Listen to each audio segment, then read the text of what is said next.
Hello guys, so I will show you how to create a torus, fully editable torus. You will see this is pretty simple, and with SpeedFlow this is really fast and easy to update, edit, etc. So I will come in top view, I will add a simple vertex to the center of this scene, okay? I will directly on SpeedFlow call the displace that will be available soon. You can enter the value S1, for example, S.5, I want this like that. Directly in the modal, same for the displays that will come on the new version.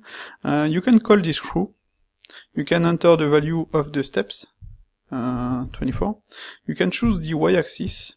You can come in displace. You can press Shift W to add a new displace, and here you can directly press 1 or 2 or whatever you want, like that. I will just create this. I will come back in screw, I will press Shift W to add a new modifier, and directly like that I have my torus. So the interesting part is that it's fully editable. I can edit this number of segments, I can switch between the second screw modifier. As you can see, I have displace, screw, and I can edit the number of segments of this one. So, if I come in the displace, I can edit this torus, and I can edit this, radius and this radius, okay? So, pretty simple. I can add a subsurf if I want, or I can hide the subsurf if I don't want it. I can directly come back in the screw, and I can, if I want also, play with the angle, like that, as you can see. Boom. On this one, I can play with the axis, the segments. I can select the second one, add some other segments, and as you can see, we can make some pretty interesting objects. I can add a solidify. I can add a little bevel. I will just edit this, and that's it. I can come back on my subsurf and hide it, and I will just move it at the top of the stack. And like that, I created this, and the interesting part, like I said, it's that it's fully editable, but also you can, if you want, add some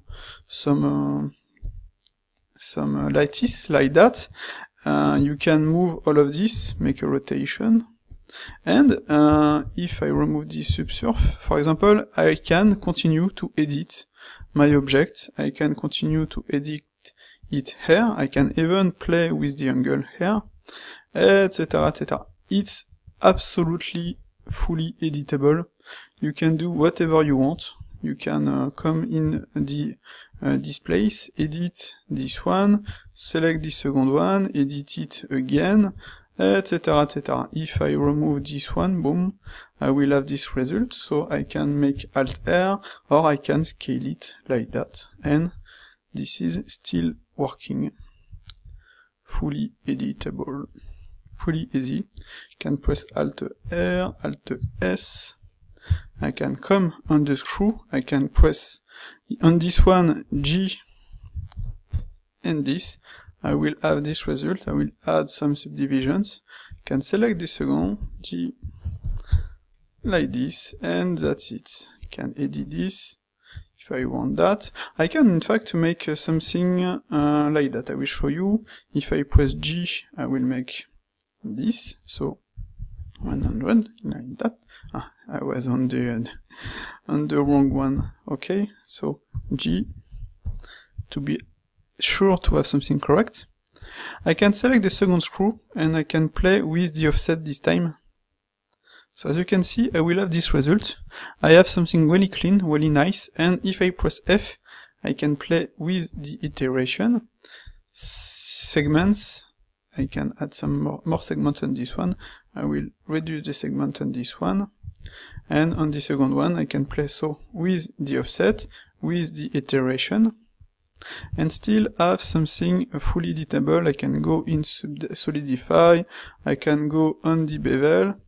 If I want, I can have something like that. You can play with this. You can do whatever you want. You can come in the array. You can choose the y-axis. You can edit the offset, etc, etc. You can even remove the array. And that's it. So, as you can see, fully editable, pretty easy to edit. this is nice. I think this workflow with SpeedFlow is really nice. You don't have to go in any interface UI. It's really fast. As you can see, if I want to just change the number of segments, I just have to come here. I don't need to go in the UI or to call this and to select which one it is, etc., etc. So pretty easy and pretty fast and perfect result. I will just add the subsurf. And that's it. Ooh. Ooh. So you can make some other primitives with this kind of workflow, fully editable, and that's the power of SpeedFlow. And the video isn't accelerated.